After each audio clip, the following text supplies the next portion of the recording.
नमस्कार प्रिय विद्यार्थियों, मैं डॉक्टर जे ओझा, श्री परशुराम पीजी महाविद्यालय डूमराना। श्री परशुराम पीजी महाविद्यालय इस कोरोना काल में भी कला और विज्ञान के सभी छात्र छात्राओं के लिए अध्ययन अध्यापन की सामग्री घर बैठे उपलब्ध कराती आ रही है और आगे भी करवाती रहेगी।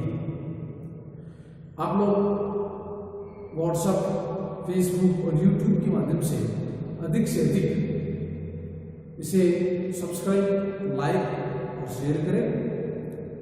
तो चलिए शुरू करते हैं आज की चर्चा का विषय। आज की हमारी चर्चा का विषय रहेगा विश्व का इतिहास। विश्व के इतिहास में जो है बीए पार्ट फर्स्ट का एक इतिहास का पेपर है, विश्व का इतिहास। उसमें एक टॉपिक आता है एशिया अफ्रीका साम्राज्यवाद। अब एशिया और अफ्रीका में जो यूरोपीय देश या पश्चिम के देश थे, उन्होंने उनकी जो कच्चे माल की आपूर्ति थी, व्यापारिक रोड थी, नए देशों की खोज थी, भौगोलिक खोजें थी, या उनका जो साहस था, वो कौन सी परिस्थितियां थी, वो कौन से कारण थे जिसकी वजह से एशिया अफ्रीका में पश्चिमी देशों के द्वारा जो है लूट खसोट हुई और प्रथम विश्व युद्ध की तैयारी भी हुई। विश्व को जो है एक नए जो है संकट के सामने रख दिया था। एशिया अफ्रीका साम्राज्यवाद उसी का आता है। अब एशिया के जो अविकसित देश थे, कमजोर देश थे, इसमें हम मोटे तौर पर 3 परिभाषाओं को समझेंगे। ये उपनिवेशवाद क्या है? उपनिवेशवाद, साम्राज्यवाद, व्यापारवाद। उपनिवेशवाद उसे कहते हैं कि एक देश के द्वारा दूसरे देश के ऊपर समस्त जो संसाधन होता है प्राकृतिक के मानकर उसके नियंत्रण में होते हैं, वो उसका उपनिवेश कहलाता है। जैसे भारत देश जो था वो इंग्लैंड का उपनिवेश था। एक जमाने में आज जो अमेरिका शक्तिशाली देश है वो भी कभी इंग्लैंड का उपनिवेश हुआ करता था, लेकिन अमेरिका का स्वतंत्रता संग्राम बड़ा था तो 1775 में भी जो है आज़ाद हो गया था। जैसे भारत 1949 में इंग्लैंड से आज़ाद हुआ था। तो जो एशिया के देश थे कमजोर, या जो अफ्रीका के देश थे, उन देशों से जो है उन देशों के जो प्राकृतिक संसाधन थे या सस्ता धन था उसके ऊपर जो है अधिकार को लेकर के जो लूट खसोट हुई, जो छीना झपटी हुई, जो विभिन्न देशों में संघर्ष हुआ, उसकी पीछे की क्या कारण थी, उन बिंदुओं पर हम चर्चा करेंगे। तो बिंदु थे मोटे तौर पर हम चर्चा करते हैं कि एशिया और अफ्रीका में साम्राज्यवाद के पीछे कौन कौन से कारण थे। अतिरिक्त उत्पादन की आवश्यकता थी। एक बात और बता देता हूँ आपको कि भी हमने इससे पूर्व पढ़ लिया था, औद्योगिक क्रांति इंग्लैंड में हुई थी। इस घटना से पूर्व औद्योगिक क्रांति इंग्लैंड में हो चुकी थी। जब इंग्लैंड में औद्योगिक क्रांति हो चुकी थी तो उसका असर पूरे विश्व में देखा गया। चाहे अमेरिका हो, चाहे जापान हो, चाहे पुर्तगाल हो, चाहे स्पेन हो, चाहे जर्मनी हो, चाहे इटली हो, सभी देशों के राजा, व्यापारी और सरकार ने ये सोचा कि इस तरीके से उद्योग धंधों के माध्यम से है हम हमारे देश को जो है उन्नत विकसित बना सकते हैं। विकसित बनने की होड़ में जो देश का निर्मित माल था उनको नए बाजारों में बेचना जरूरी था। अब कोई बाजार में जब माल आता है तो उससे पहले कच्चा माल आवश्यक होता है। जैसे किसी की लकड़ी का जो कारखाना होता है उसे लकड़ी तो चाहिए, वो मानो टेबल कुर्सी बनाने वाली कंपनी है, कोई कंपनी तो बना नहीं, उस टेबल कुर्सी लकड़ी का टेबल कुर्सी बनाने वाली कंपनी को लकड़ी तो चाहिए। तो लकड़ी चाहिए तो लकड़ी काटने वाले भी चाहिए, जंगल भी कटेंगे। तो वो जो थे, जो लकड़ी आती है कंपनी में तो वो कच्चा माल कहलाते हैं, और वहाँ जो काम करने वाले होते हैं इंजीनियर, जो टेबल कुर्सी को बना करके मार्केट में बेचते हैं एजेंसी के माध्यम से। तो वो एक प्रक्रिया शुरू हो गई। वो सारी प्रक्रिया को जो है वाणिज्यवाद जो है व्यापारवाद का नाम दिया जाता है। तो कच्चे माल की भी आवश्यकता थी विभिन्न देशों को। अतिरिक्त उत्पादन की आवश्यकता हुई देशों को, कच्चे माल की आवश्यकता हुई, यातायात के संसाधन है वो ये आवश्यकता हुई, बड़े स्तर पर काम शुरू हुआ, अतिरिक्त पूंजी निवेश, लोगों ने ये देखा कि भाई इस धंधे में, इस बिजनेस में पैसा ज़्यादा है, तो लोगों ने निवेश करना शुरू किया पैसे को। बढ़ती हुई जनसंख्या जो थी यूरोप में या पश्चिम के देशों में, तो दूसरे देशों को जो है जाकर के बसने लग गई थी। व्यापारिक वर्ग जो है उन्होंने भी जो है सरकार पर दबाव बनाकर या शासन के साथ मिलकर के अपने हितों की पूर्ति की। और सैनिक समाज में सैनिक लोग भी जो थे वो अपने पदोन्नति चाहते थे, शान शौकत वाला जीवन चाहते थे, तो वो भी अपनी विजयों के फलस्वरूप साम्राज्यवाद को बढ़ावा देने के लिए सारे लोग थे। और मोटे तौर पर जो है हमने पहले पढ़ा था कि खोज हुई थी, नए नए जो है शहरों की, नगरों की विस्तार हुआ। तो इनमें जो थे खोज करने वाले जो थे वो Burton, Peters, Speke, Grant, Baker, Davis, ये साहसी लोग थे। इन्होंने समूह में जाकर के नए नए स्थानों की खोज करते थे और व्यापारियों को, शासकों को बताते थे, तो वो पुनः उन मार्ग पर जाते थे। और एक स्वेज नहर का जो मार्ग जो था खुल गया। स्वेज नहर का मार्ग खुलने से जो है कई देशों की जो है वो दूरियां कम हो गई थी। उसमें जो है मोटे तौर पर जो अतिरिक्त उत्पादन हुआ। विश्व के यूरोपीय देश थे, विश्व के जो देश थे उनमें यूरोप के सभी देश, अमेरिका, जापान को नए बाजार, अपने देश में निर्मित माल को बेचने के लिए नए बाजार की आवश्यकता हुई। और नए बाजार की आवश्यकता हुई क्योंकि जब कंपनी में माल बन चुका है, जैसे किसी कंपनी में कार बन चुकी है, तो वो कंपनी का मालिक तो सारी कार चलाएगा नहीं, उसे माल बेचने के लिए बाजार में उतारना पड़ेगा कार को, एजेंसी के माध्यम से, किसी भी देश के माध्यम से। तो विकसित देशों ने क्या किया था कि जो कमजोर देश थे या उपनिवेश देश थे वहां अपने माल को खपाते थे, उससे उनको एक्स्ट्रा आमदनी, आय का स्रोत हो जाता था। अतिरिक्त उत्पादन की वजह से एशिया अफ्रीका में साम्राज्यवाद को और नुकसान हुआ। दूसरा था कच्चे माल की आवश्यकता। जो कोई माल बनता है, उससे पहले मैंने आपको पूरा बताया था प्राकृतिक संसाधन की आवश्यकता है, प्राकृतिक और मानव संसाधन दोनों की आवश्यकता होती है। जैसे इसमें जो है तेल है, रबर है, कपास है, वनस्पति है, प्राकृतिक और मानव, टिन है, मैग्नीज, बेंजीन है। ये जो थे विकसित देशों को जो है इन वस्तुओं की आवश्यकताओं की पूर्ति के लिए उपनिवेशों पर आश्रित रहना पड़ता था। एशिया और अफ्रीका के देश से जो है एक तो सस्ते श्रमिक मिल जाते थे, काम करने वाले श्रमिक सस्ते मिल जाते थे, और अन्य लोहा, लकड़ी, दस्ता, तांबा जो भी प्राप्त निर्मित माल बनाने के लिए जो आवश्यक होती थी उसको वो प्राप्त कर लेते थे उपनिवेशों से। इस कारण जो है एशिया अफ्रीका में साम्राज्यवाद का सस्ता।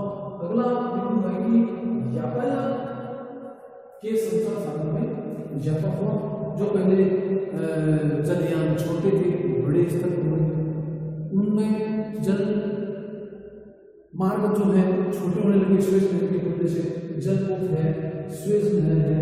इसके अलावा जो है रेल है, डाक है, रेल, डाक, तार और टेलीविजन के आविष्कार होने की वजह से एशिया अफ्रीका में साम्राज्यवाद का मार्ग द्रुत गति से विकास हुआ था।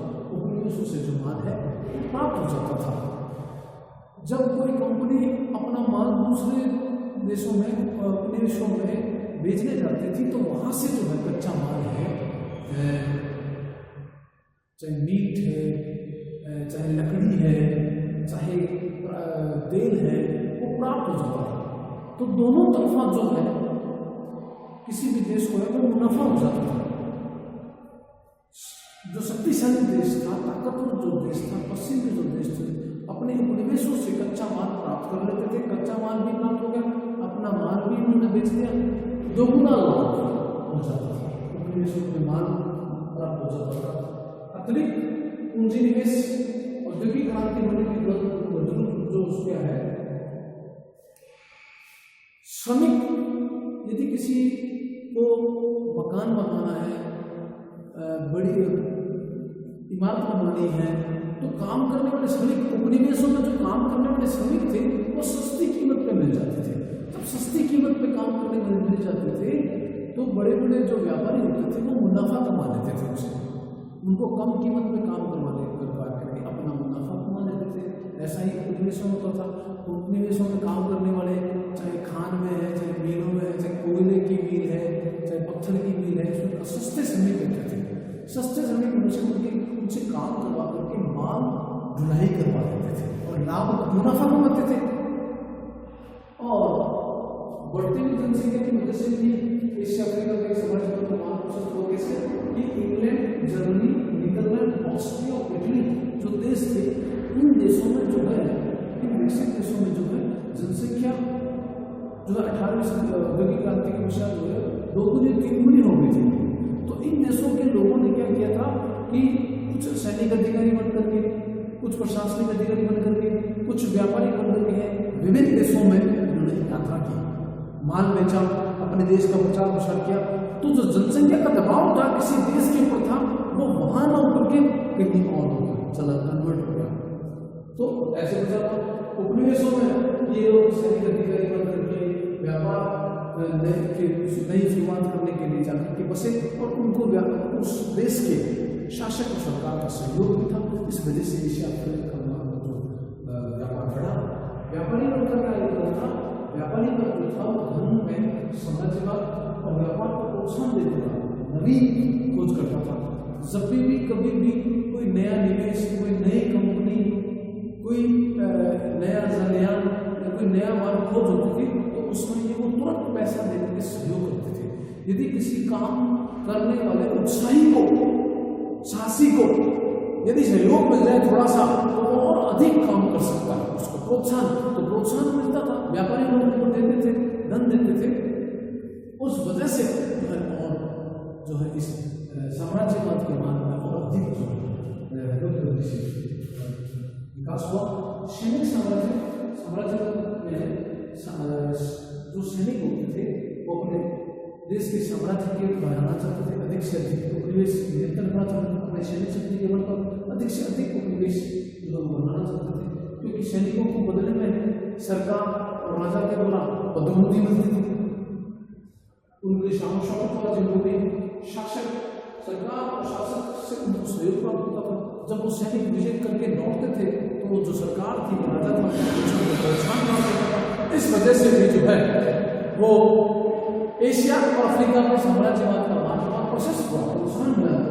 सामरिक महत्व ये हुआ कि स्पेन, पुर्तगाल, इंग्लैंड, फ्रांस, अमेरिका, जापान आदि ये जो देश थे, इनको ये लगा कि हमारे माल जा रहा है, पानी के जहाज जा रहे हैं, वापस आ रहे हैं, तो इनको जहाज ठहराव के लिए भी क्या हुआ था, कभी तूफान आ जाता था, कभी आंधी आ जाती थी, कभी बारिश आ जाती थी, तो ठहरना पड़ता था, रुकना पड़ता था। तो इन्होंने जो है वो बंदरगाह है या कोई इलाके हैं या तट है या कोई स्थान है निर्धारित कर लिए, उनका निर्माण हुआ। इससे बंदरगाहों का विकास हुआ, जैसे अड्डों का विकास हुआ, वही अड्डे से ऐसे उनका निर्माण हुआ, एक साथ तो एशिया और अफ्रीका में समाज न केवल इनका इन सभी तत्वों का समावेश था, बल्कि राष्ट्रवाद के जो लेखक थे, समाचार प्रकाशक थे, पत्र पत्रिकाएं थी, उनके अलावा ईसाई धर्म के पादरी थे, शिक्षक थे, चिकित्सक थे, उन सभी ने भी जो है एशिया अफ्रीका के साम्राज्यवाद में अपना महत्वपूर्ण भूमिका निभाई। अंत में हम पुनः डिस्कस कर सकते हैं कि कौन कौन से काम थे कि एशिया और अफ्रीका का साम्राज्यवाद बड़ा। अतिरिक्त जो देश थे यूरोपीय देश, उसमें England, France, America, Austria, Spain, पुर्तगाल, ये सभी देश इंग्लैंड में जब औद्योगिक क्रांति हुई उसके पश्चात देखा देखी एक होड़ हो गई थी कि जब ये देश कर सकता है तो हम क्यों नहीं कर सकते। तो एक होड़ जैसी मच गई थी। नई नई व्यापारिक मार्गों की खोज करना, कच्चे मार्गों से अपनी देशों से अधिक माल प्राप्त करना और उनको सस्ती कीमत में जो है काम करवाना, अधिक से अधिक कीमत दोहरा लाभ करवाने की अतिरिक्त उत्पादन, कच्चे माल की आवश्यकता हुई, यातायात संसार के साधनों का विकास हुआ, अतिरिक्त पूंजी निवेश भी किया गया था, बढ़ती जनसंख्या, व्यापारिक वर्ग, सैनिक साम्राज्य और सामरिक महत्व था। खोज करने वाले थे वो Burton, Peters, Speke, Grant, Baker और डेविड थे।